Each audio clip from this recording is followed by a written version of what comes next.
o Natal dos improváveis, né? Eu vou explicar. Vamos ler o texto? Como é um texto inicial aí de muitos nomes, eu iniciarei a leitura, vou ler até o versículo 17. E a partir do versículo 18, nós faremos a leitura responsivamente, ok? Então, Evangelho segundo Mateus, capítulo 1, nós leremos para a nossa continuação do nosso culto. Livro da genealogia de Jesus Cristo, filho de Davi, filho de Abraão. Abraão gerou a Isaque, Isaque a Jacó, Jacó a Judá e a seus irmãos. Judá gerou de Tamar a Perez e a Zera. Perez gerou a Esrom, Esrom a Arão. Arão gerou a Aminadab, Aminadab a Naasson, Naasson a Salmão. Salmão gerou de Raabe a Boaz. Este, de Ruth, gerou a Obed, e Obed a Jessé. Jessé gerou ao rei Davi, e o rei Davi a Salomão, da que fora mulher de Urias. Salomão gerou Roboão, Roboão a Abias, Abias a Asa, Asa gerou a Josafá, Josafá a Jorão, Jorão a Uzias, Uzias gerou a Jotão, Jotão a Acás, Acás a Ezequias, Ezequias gerou a Manassés, Manassés a Amon, Amon a Josias, Josias gerou a Jeconias e a seus irmãos no tempo do exílio da Babilônia. Depois do exílio da Babilônia, Jeconias gerou a Salatiel, Salatiel a Zorobabel, Zorobabel gerou a Abiúde, Abiúde a Eliaquim, Eliaquim a Azor, Azor gerou a Sadoc, Sadoc a Aquim, Aquim a Eliúde, Eliúde gerou a Eleazar, Eleazar a Matã, Matã a Jacó. E Jacó gerou a José, marido de Maria, da qual nasceu Jesus, que se chama o Cristo. De sorte que todas as gerações, desde Abraão até Davi, são 14. Desde Davi até o exílio na Babilônia, 14. E desde o exílio na Babilônia até Cristo, 14. Pode ler, versículo 18, juntos. Ora, o nascimento de Jesus Cristo foi assim. Estando Maria, sua mãe, desposada com José, sem que estivessem antes coabitado, achou-se grávida pelo Espírito Santo. Mas José, seu esposo, sendo justo e não a querendo infamar, resolveu deixá-la secretamente.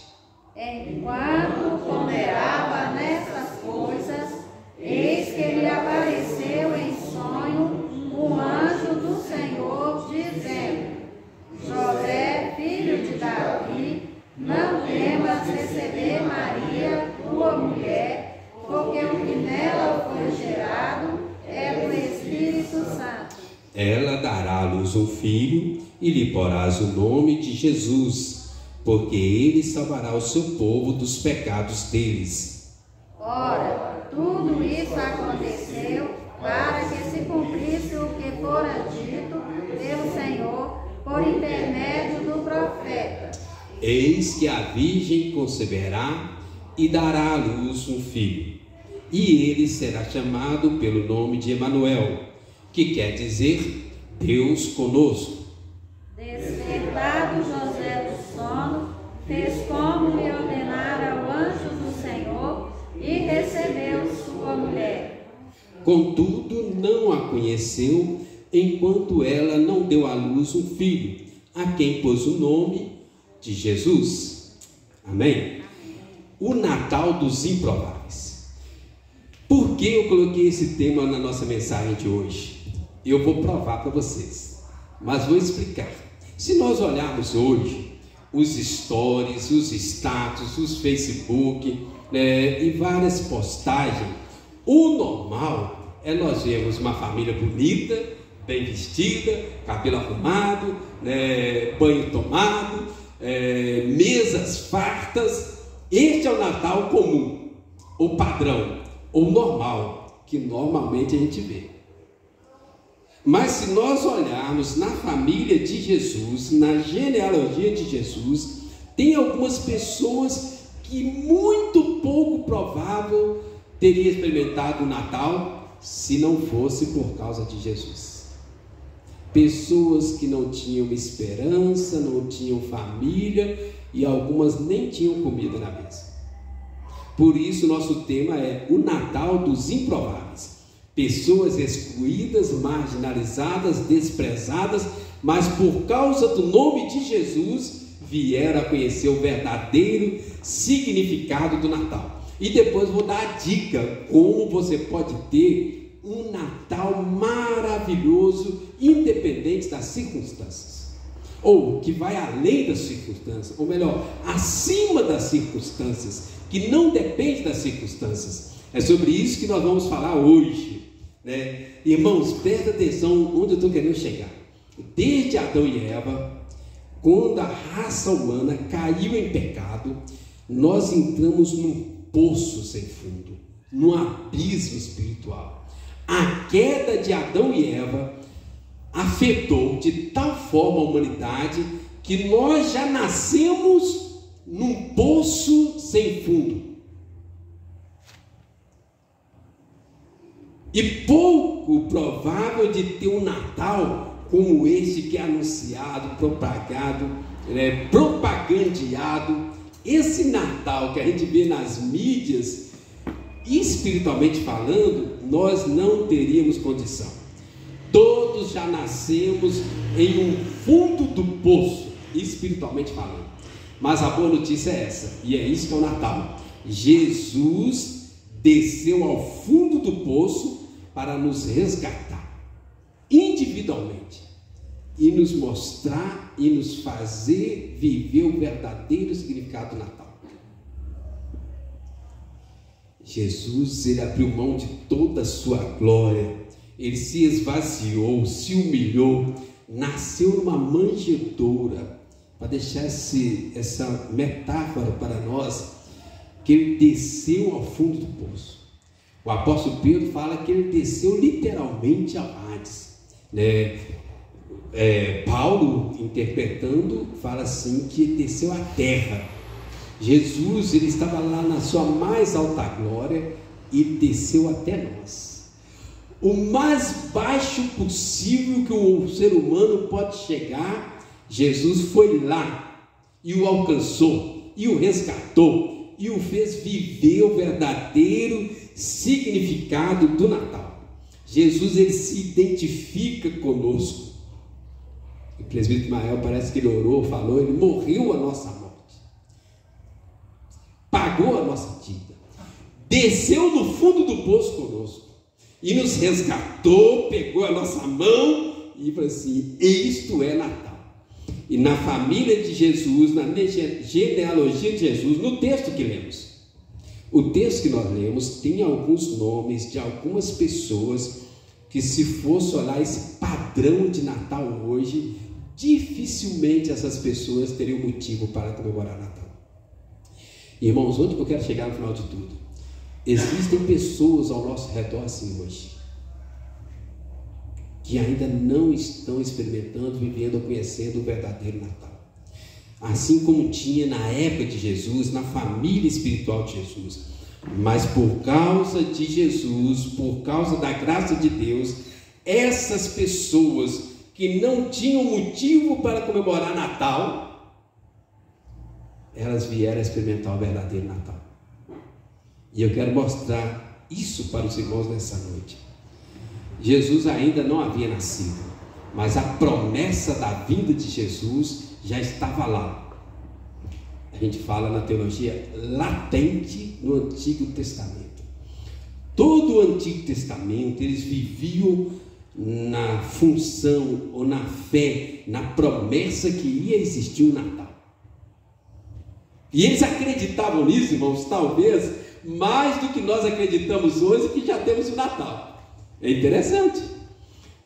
Antes da vinda de Jesus já existia a promessa, e algumas pessoas se apegaram de tal forma nessa promessa que o testemunho deles é tão maravilhoso que vai muito além de nós que conhecemos o Natal real, que Jesus já veio. Para eles Jesus não tinha vindo, mas eles se apegaram, e eu vou mostrar para vocês aqui agora. Então nós vamos caminhar aqui no nosso texto. Não dá para olhar todo mundo, né? Eu poderia citar pelo menos uns 10, mas vou ficar em 4 aqui. O primeiro da lista, que não tinha motivo para experimentar o Natal, era pouco provável que viesse a comemorar o Natal, mas que o Natal tornou-se real para ele, está aí no versículo 2. Jacó. Fala assim: Abraão gerou Isaac, Isaac a Jacó. Irmãos, Abraão era milionário, Isaac era riquíssimo, mas Jacó, neto de Abraão, filho de Isaac, ele não tinha motivo para comemorar Natal. O nome de Jacó significa enganador, e ele viveu uma vida de engano e afastou-se de tudo e de todos. Jacó enganou o seu irmão e teve que fugir, porque o irmão falou assim: eu vou te matar. E ele fugiu, foi para uma outra terra distante. Jacó enganou seu pai. O seu pai morreu desgostoso por causa do engano que Jacó fez com ele. Jacó enganou seu sogro, tomou a riqueza do sogro, enganou o pai, enganou o irmão, enganou o sogro, enganou a esposa. Era costume casar a mais velha, só que ele era apaixonado com a mais nova. Aí o sogro dele casou ele com a mais velha, como era costume, como mandava a lei, e aquela mais velha é que vai vir Jesus o Cristo, mas ele gostava da mais nova. Aí ele enganou a esposa e ficou com a mais nova. Irmãos, olha que vida de engano. Ele não tinha motivo para comemorar Natal, mas a graça de Deus o alcançou lá no Val do Jaboque. Val é como se fosse uma vala, um rego ou um córrego, né? Certa feita ele estava dormindo ali ao lado daquele riacho, e ele tem um sonho, e aí um anjo vem ao encontro dele, e ali no Val do Jaboque, depois dele ser humilhado, quebrado, aí ele começa a viver o verdadeiro significado do Natal. A graça de Deus o alcançou no fundo do poço. Ele estava ali, afastado do sogro, afastado da família, sozinho, uma confusão entre as esposas por causa das mentiras dele, os filhos brigando. Ele vai dormir sozinho ali naquele Val do Jaboque, né, naquele rego. Ele afasta de tudo e de todos, mas Deus vai ao encontro dele.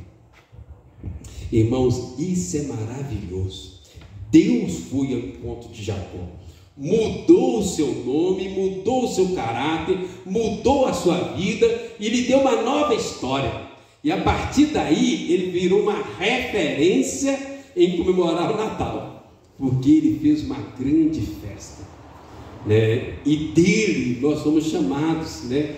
Ele recebeu o nome de Israel, um novo nome, um novo propósito de vida, e ele passou a ter uma verdadeira motivação para comemorar o Natal. O que é o Natal? A promessa da vinda do Salvador e Redentor Jesus. Daqui a pouco eu vou explicar mais sobre isso. Mas Jacó é o primeiro exemplo de alguém que seria um improvável para comemorar Natal. Mentiu para o pai morreu desgostoso. Mentiu para o irmão prometeu matá-lo. Mentiu para o sogro foi atrás dele com um bando de homens para matá-lo. Mentiu para a esposa e ficou com a mais nova. Mas a graça de Deus alcançou, mudou a sua vida, mudou o seu caráter, mudou o seu nome, mudou a sua história, deu uma nova vida, deu um novo propósito e lhe deu o verdadeiro significado do Natal. Eu vou falar o verdadeiro significado do Natal no final, mas eu quero primeiro mostrar os improváveis. Tem vários outros aqui na lista, mas tem um outro que me chama muita atenção também: Tamar. Tamar foi uma vítima das circunstâncias, ao contrário de Jacó. Jacó era um enganador. Onde ele passava, ele enganava as pessoas, manipulava, mentia, tirava algum benefício das pessoas. Tamar é uma outra pessoa improvável que viesse a comemorar o Natal. se estivesse nos nossos dias. Por quê? Tamar foi uma vítima das circunstâncias, né? O seu marido a humilhava e desprezava ela de tal forma, diz a Bíblia, que Deus matou o seu marido por causa das coisas ruins que ele fazia com Tamar. Aí, pela lei do Antigo Testamento, se tivesse um irmão solteiro, esse irmão deveria casar com a viúva. Aí esse irmão casa com a viúva. Eu não sei porquê, mas diz a Bíblia que ele também a humilhava, desprezava, e diz a Bíblia que Deus matou o irmão, o cunhado dela. Então olha só, ela foi desprezada e humilhada pelo marido, foi desprezada e humilhada pelo irmão, foi desprezada e ignorada pelo sogro, que o sogro deveria cuidar dela, suprir as necessidades dela, prover um novo casamento para ela. O sogro é um nome bastante conhecido nosso. Alguém lembra o nome do sogro dela? Judá. Judá, de onde veio o Senhor Jesus Cristo, né? O leão da tribo de Judá. E aí, ela foi uma vítima das circunstâncias, mas o nome dela tem um significado maravilhoso, irmãos. Tamar significa palmeira, né? Tipo um coqueiro, aquela árvore forte. Ela se dobra, ela se inclina, mas ela não se quebra. Tamar significa, né, aquela que não cai facilmente, aquela que não é derrubada. Ela passou uma turbulência emocional, psicológica.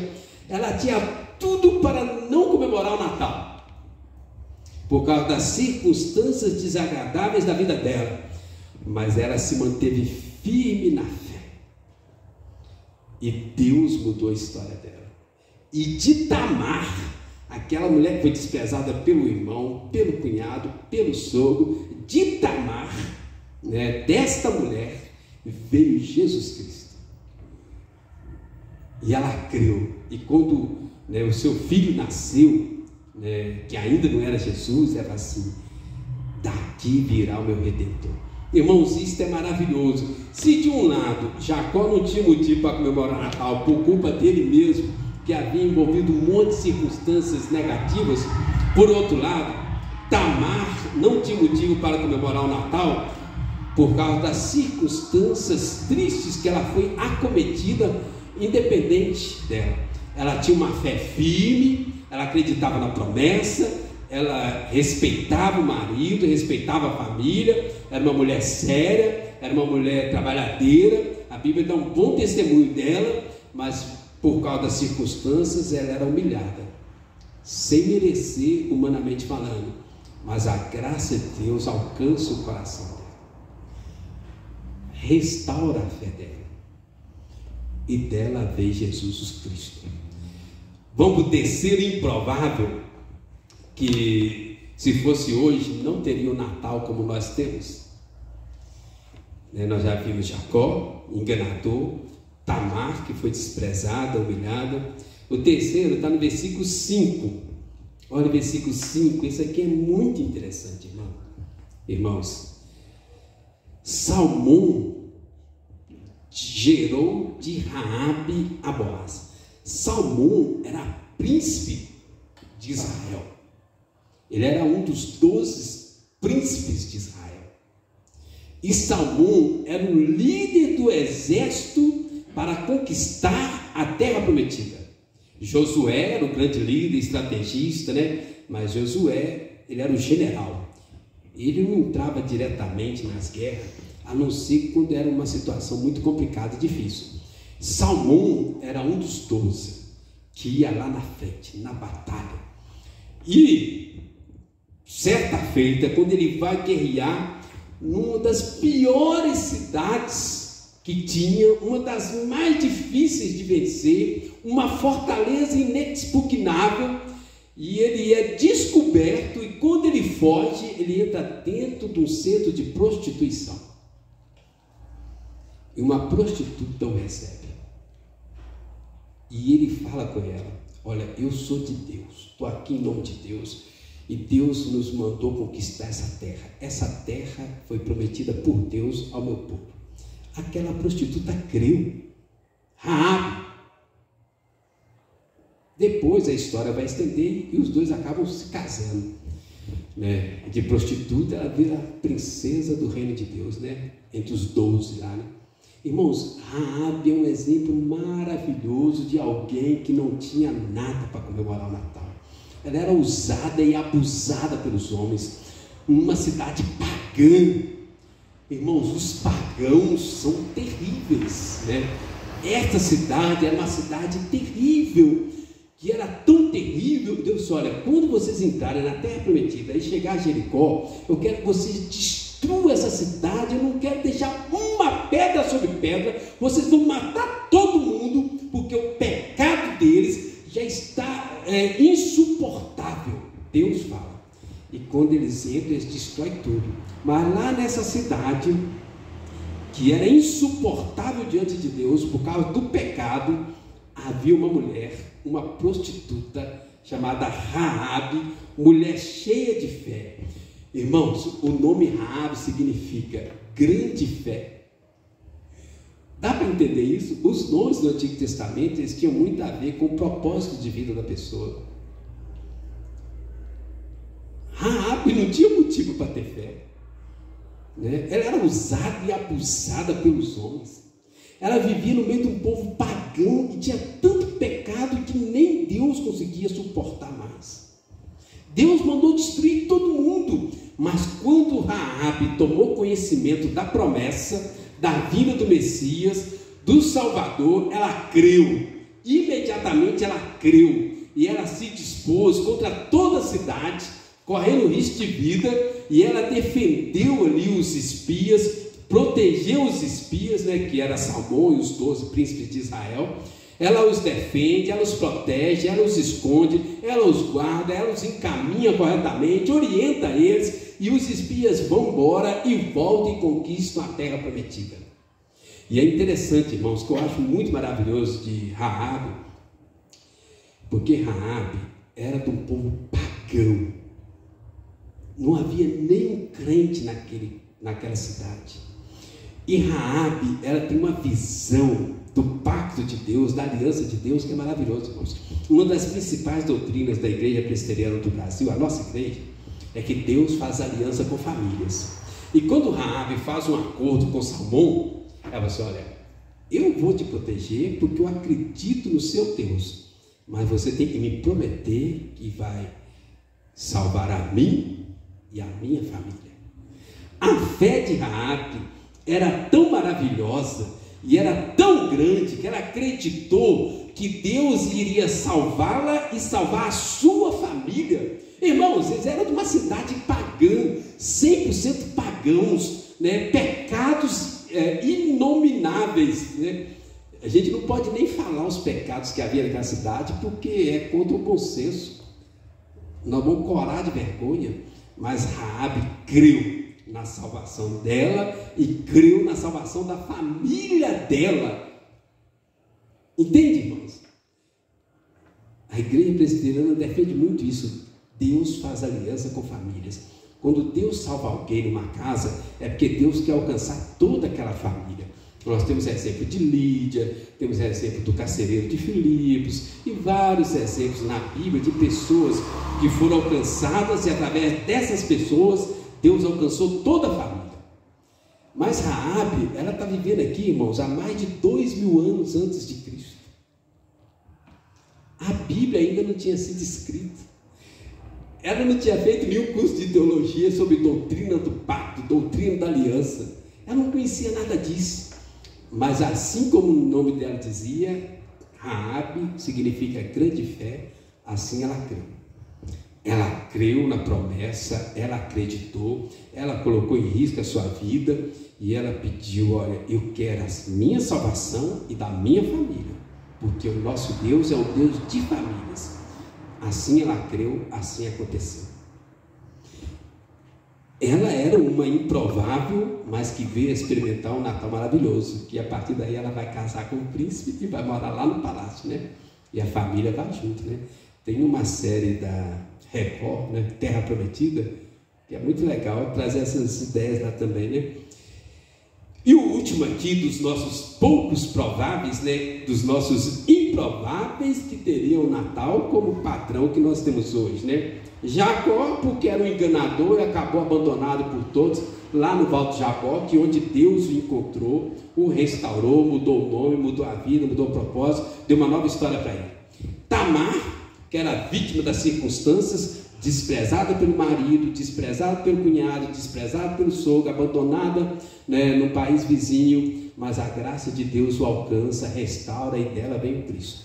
Raabe, que era moradora de uma cidade pagã com pecados absurdos, mas ela teve fé, salvou a si, salvou a sua família. Davi é interessante, irmãos, no versículo 6 fala assim, ó, Jessé gerou ao rei Davi, né? Ao rei Davi, só que Davi não nasceu rei. Assim, Jessé gerou ao rei Davi. Jessé morava numa cidade do interior, uma família numerosa e pobre. A Bíblia diz que a graça de Deus alcançou Davi quando ele morava lá, cuidando lá de limpar o curral das ovelhas. E Deus o encontra lá no curral das ovelhas. E tirou Davi lá do curral das ovelhas, da roça. Ele morava no interior, cuidando de ovelhas. Irmãos, olha, ovelha dá trabalho demais. Não é indireta, não. Ovelha dá muito trabalho. Ovelha fede. Ovelha é turrona.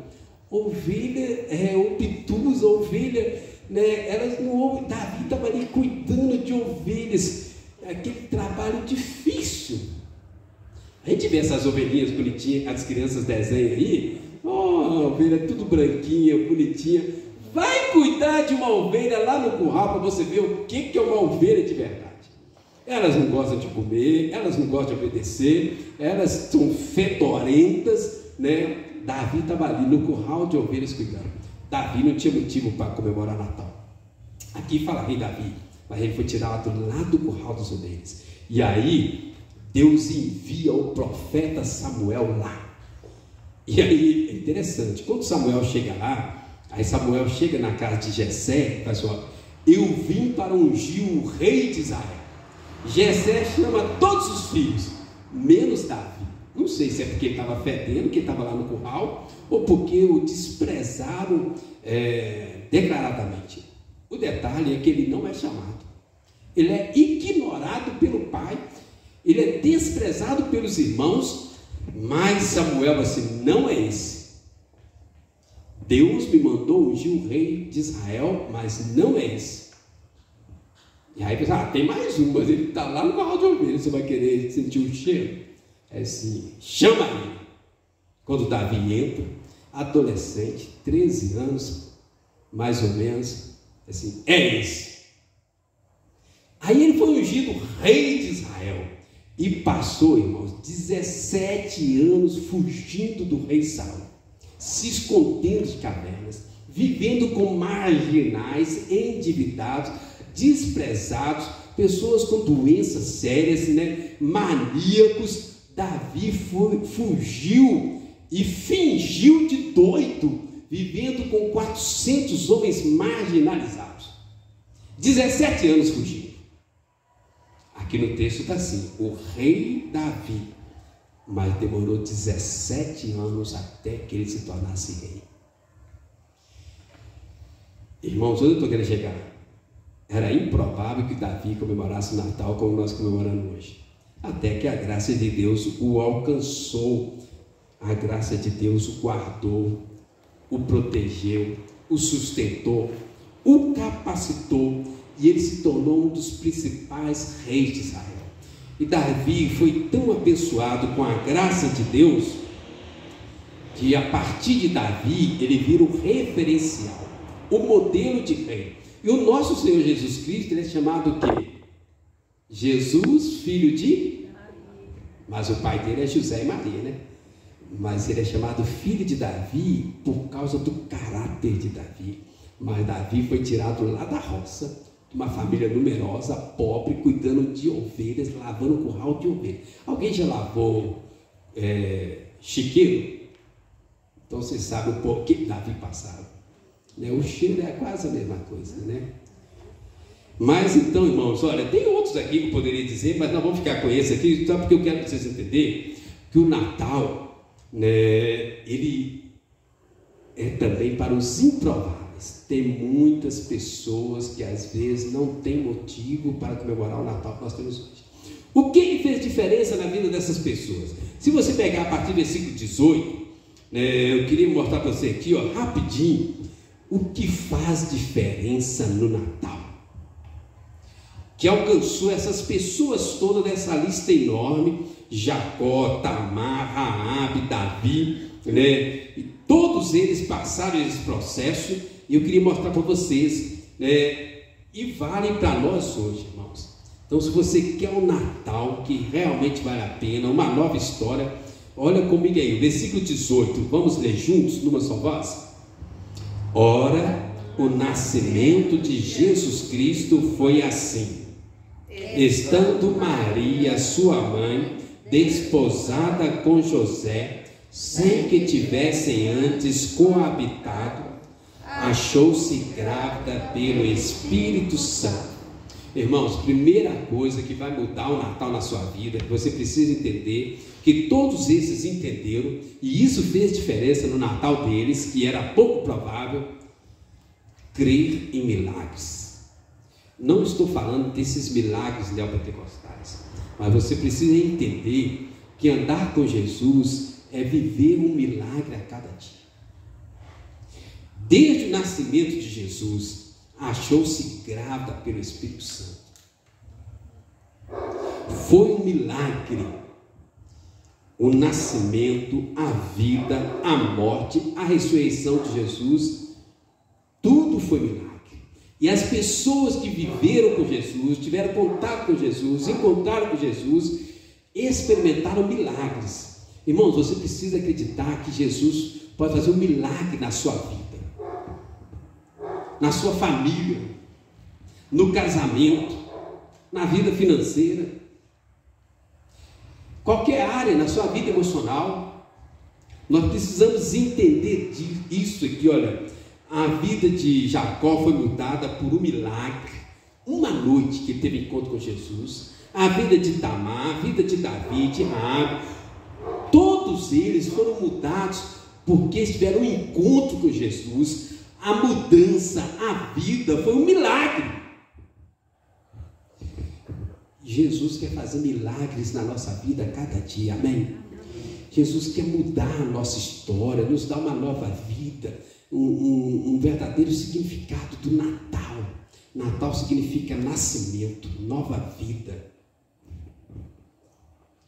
Jesus quer fazer isso hoje, irmãos. Presta atenção no que eu estou querendo dizer para você aqui, ó. Não há caso perdido para Jesus. Humanamente falando, Jacó era um caso perdido. Tamar, não por culpa dela diretamente, mas emocionalmente, era um caso perdido, de tanto sofrimento que ela passou. Raabe era um caso perdido, uma mulher pagã, num povo pagão, sem conhecer nada da graça de Deus. Davi era um caso perdido, uma cidade do interior, afastada, cuidando de curral de ovelha no meio do mato. Qual missionário vai lá pregar para ele? Mas para Deus, para Jesus, não existe caso perdido. Estou querendo dizer assim, ó, o seu colega de trabalho não é um caso perdido. Alguém da sua família não é um caso perdido. O seu casamento não é um caso perdido. A sua saúde não é um caso perdido. A sua vida financeira não é um caso perdido. Que às vezes a gente olha para algumas circunstâncias da vida, o ano nem começou e a gente já desistiu disso. Não faça isso. Creia que Jesus tem um milagre para fazer na sua vida, em qualquer área da sua vida. Entende? Isso é Natal. Você tem um relacionamento tão profundo com Jesus que não tem limite para aquilo que Jesus pode fazer na sua vida. Isso é Natal, irmãos. Jesus, né, fez o improvável acontecer. Né? Olha o outro significado aqui para nós maravilhoso. Olha, no versículo 21. Versículo 21. Vamos ler juntos também? Ela dará à luz um filho e lhe porás o nome de Jesus, porque ele salvará o seu povo dos pecados deles. Irmãos, igual a gente viu os outros nomes aqui com significado maravilhoso, né? O nome de Jesus, Jeová, Yahvé, né? Josué, é uma variante de Salvador, resgatador, redentor. Tal nome, tal missão, né? Nós precisamos entender que Jesus veio para nos salvar do pecado, da culpa, do inferno e das consequências disso tudo. E quando nós recebemos a salvação de Cristo, muda toda a história, irmãos. Todos esses improváveis aqui, o que mudou de verdade foi quando eles foram alcançados pela graça, pelo Senhor Jesus, receberam nova vida, né, a vida eterna, e começaram a viver nessa perspectiva de vida eterna. Entende, irmãos? Existe uma vida para ser vivida, da qual essa vida que nós estamos aqui é passageira. Essa vida toda aqui é apenas um estágio. A verdadeira vida ainda vai acontecer. Na genealogia de Jesus está repleta de pessoas improváveis que foram retiradas, resgatadas de seus pecados, né, e foram restaurados, abençoados, passaram a viver o verdadeiro significado do Natal por causa da salvação de Jesus. Jesus nos salva do pecado, da culpa, da consequência, do inferno, da condenação. Jesus está disposto a nos salvar dos pecados passado, presente e futuro. Quem tem Jesus como Salvador já não tem mais condenação nenhuma. Isso muda a história do Natal, muda não? Você entender? Andar com Jesus é viver uma nova vida, sem condenação, sem culpa. Irmãos, presta atenção, todos nós somos pecadores, todos nós já falhamos, todos nós, sem exceção, tem alguma área na nossa vida que nós pecamos, que a gente não gostaria de ter feito. Esse ano eu fiz isso, 10 anos atrás, 50 anos atrás. Mas Jesus, ele veio para nos salvar de nossos pecados e salvar a nossa família também. Então, irmãos, nós não podemos nos acomodar no pecado e não podemos nos acomodar achando que a nossa família está tudo bem, ela ficar com o pecado. Nós temos que lutar em oração com o Espírito Santo para libertar nós e a nossa família do pecado. Porque Jesus, ele faz pacto com famílias, ele veio para nos salvar dos nossos pecados, ele tem poder para nos salvar do pecado. Irmãos, veja bem, o sangue de Jesus, ele purifica todo o pecado. Aí você pensa assim, pastor, o senhor não conhece o meu pecado. Pastor, o senhor não conhece o pecado da minha família. Não conheço mesmo, não sou onisciente, nem vidente, nem nada. Mas eu sei o que a Bíblia fala sobre Jesus. Que a obra de Jesus foi algo tão maravilhoso, tão grandioso, e o sangue de Jesus é tão poderoso, que ele tem poder para purificar de todo o pecado, de toda a humanidade, desde Adão e Eva até a segunda vinda de Cristo. O sangue de Jesus lava e purifica de todo o pecado, sem exceção daqueles que se arrependem e se entregam a Jesus como Salvador. Entende, irmãos? É suficiente para salvar do mundo inteiro, mas ele é eficaz naqueles que se arrependem e se entregam a Jesus no mundo inteiro. E o último aqui, para a gente encerrar, irmãos. Então, várias pessoas improváveis de comemorar o Natal, mas vieram a conhecer o verdadeiro Natal, porque eles creram no milagre da promessa, eles creram em Jesus como Salvador e Redentor da alma deles, da vida deles. E o último aqui, irmãos, essas pessoas viveram dessa forma. Olha o versículo 23. Isso aqui eu acho maravilhoso. Vamos ler juntos? Eis que a virgem conceberá e dará à luz um filho, e ele será chamado pelo nome de Emanuel, que quer dizer Deus conosco. Irmãos, Emanuel, Deus conosco, né? Jesus é Deus conosco. Isso é maravilhoso. Em quaisquer lugares, em quaisquer circunstâncias, sejam boas ou ruins, negativas ou positivas, Jesus está ali com você. Amém? Isso é maravilhoso. Nós estamos encerrando o ano, vamos começar o ano 2023. A gente não sabe o que vai acontecer em 2023. Mas nós sabemos de uma coisa: Jesus já está lá. Amém? Amém? Conosco. Você nem chegou lá, Jesus já está lá, cuidando do seu futuro, cuidando da sua vida, do seu trabalho, do seu emprego, da sua saúde. Jesus é Deus conosco.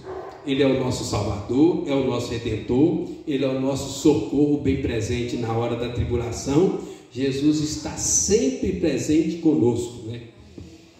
Ele quer nos tirar do fundo do poço quando a gente cai, e Ele quer nos dar um verdadeiro Natal.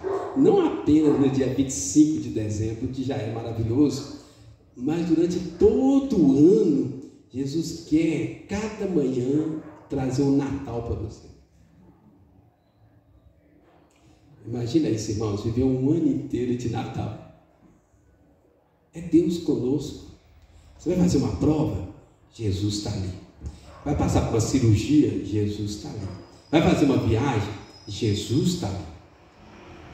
A gente precisa entender que isso se torna real quando a gente tem comunhão com Jesus, relacionamento com Jesus, entende? Jesus é onipresente, né? Jesus está além do tempo, no tempo, fora do tempo e todo o tempo. Mas quando nós temos relacionamento com Jesus, pela oração, pela leitura da Bíblia, comunhão da igreja, Santa Ceia, aí isso tudo se torna real na nossa vida. O Natal é real, né? Deus conosco é real. Jesus quer fazer um Natal real dia a dia.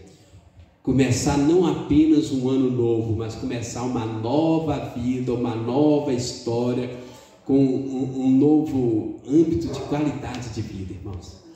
Não apenas o ano novo, mas um ano novo com uma nova história, com uma qualidade de vida. Deus conosco. Por mais improvável que possa ser o seu ano, Deus conosco. Jesus Emanuel. Amém? Então, nós vamos encerrar orando pelo nosso novo ano, e que Deus possa nos dar essa graça de estar conosco ali.